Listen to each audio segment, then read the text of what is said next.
Hi, welcome back. Right now we're going to be diving into the next part of our spring cleaning strategy, which is the peace plan.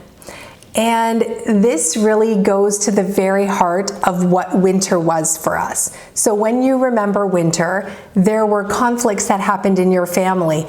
And for some reason, things just fell apart. Communication fell apart, connection fell apart. We had ruptures in our relationship. And so the peace plan is really a way to communicate, to connect, not to correct. And when we understand using it that way, we're able to create a peace plan that goes to preserving the relationship. Because we might be out of winter right now, we are in spring and we're loving it, but winters will come back again. And we want to just make them shorter and less intense. So having a peace plan is really a great way for both your kids as siblings and kids with parents to have a strategy to deal with the conflict. So when we teach our kids how to feel all their feelings, that is something that's new and unusual for them, because until they're taught about feelings and how to deal with them, they don't actually know. This is not one of those instinctive things like breathing. They actually have to be taught what feelings are, what are the names for them, and what do you do with it? What does it really mean when you're feeling this feeling? Is it disappointment or is it hurt? Is it rejection or is it shame? Is it humiliation or is it revenge? Right? All of those words we know as grown-ups, but they might not know depending on their age and the context to which they understand conflict. So when we teach our children to feel the feelings and then put words to it, they're able to feel more empowered. And so creating a peace plan then allows you to set up some ground rules and some family rules around what conflict does in your family. Now, we can't talk about this in winter, right? Imagine the storm is blowing, the snow is falling, the winds are whistling, and you're out there, in your garden saying, okay, everyone, let's get our shovels and dig some holes. We're going to plant some seeds. Not going to happen. Not going to happen, right? You cannot do any of this planting in winter. But in spring, the soil is soft, you've started to reconnect, you've opened up avenues for conversation and connection. Now the soil is starting to warm up again. You can dig in and plant some new seeds. So, some of the ground rules that we talk about with our kids is when conflict is coming, what do we do? And this goes down to Anger Management 101. But just as a refresher, the first thing we do is we take a break, right? We step out, we disengage from the fury, right? Like we don't add to the spiraling, we step out, because the more people and the more energy that's put into the spiral, the more the spiral will spiral. So we're going to step out. And so we teach them to take a break. Now, in relationship studies between adults in a love relationship, Dr. John Gottman here in Seattle has a love lab, and he's studied this right down to heartbeats over thousands of different people. And he found that it takes adults in conflict with other adults 20 minutes to calm down. So you taking a 2-minute breather with your child who is not your partner, who does not have all of their faculties, who does not have a lifetime of skills, who does not have the mental, emotional, or intellectual capacity to engage with you on a level playing field, they're way down here. So it's going to take more than 20 minutes. It's going to take them longer to calm down, to be able to discuss it without firing back up. And it probably will take you about 20 minutes. And this is not 20 minutes of you stewing in it and getting angry and going, I should have said this and I can't believe they did that. No. It really is letting yourself mentally step back from the conflict. If your child is pushing and pushing and pushing, you need to step back even further right? Because you are very engaged in reptilian responding.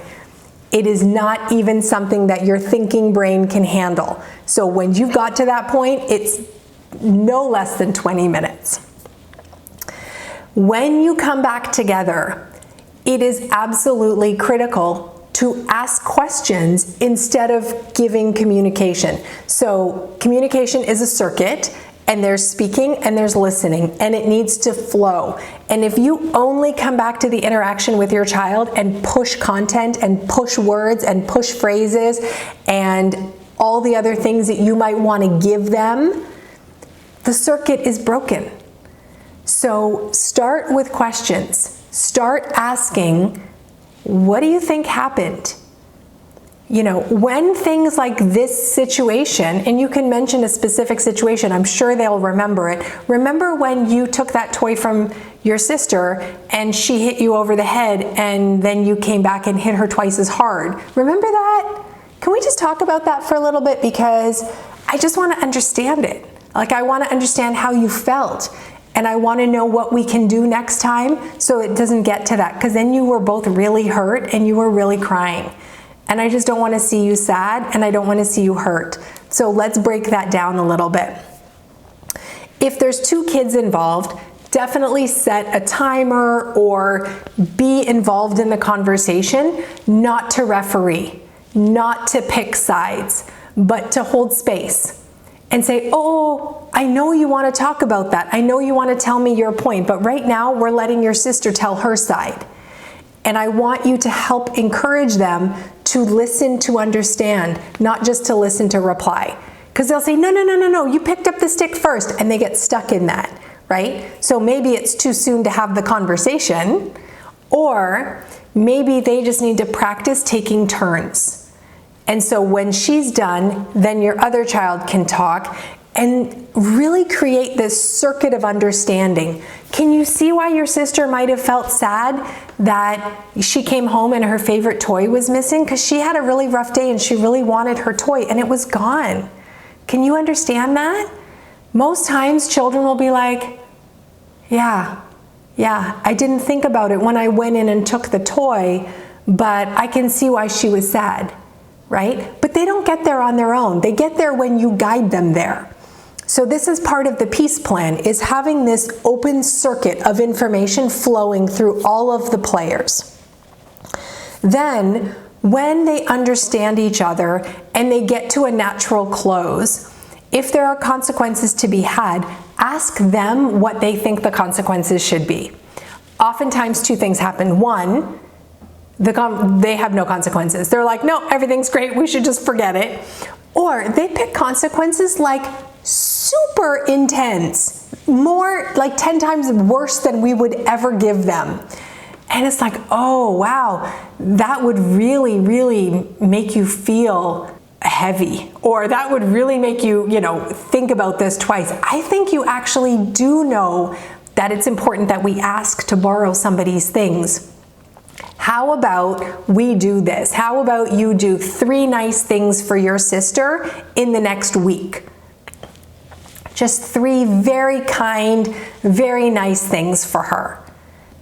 And they'll be like, oh, okay, right? Because they want to be part of the family. They want to be connected in that way, but only through teaching them how to listen, how to empathize, and then how to find resolution. Can they understand that the circuit is now open and everybody is flowing, right? If they go back into being angry or hurt or upset, you're not ready for spring cleaning, right? They're still a little bit in winter. And so they need to help or be helped back out of winter, back into spring, right? Where do you feel this? Look at your wellness, the wellness check-in that we just did. How are you feeling? Tell me what's going on with you. Help them learn the words. I think that will be super helpful for them. So try this peace plan and let me know how it goes. Below, you will find the words and the scripts so that you know exactly what the formula is to guide them. These questions are very open-ended for a reason, because they really should fit any situation with any family. But if you need to make the questions more specific, by all means, please do that. This is your peace plan. I'll talk to you in the next unit.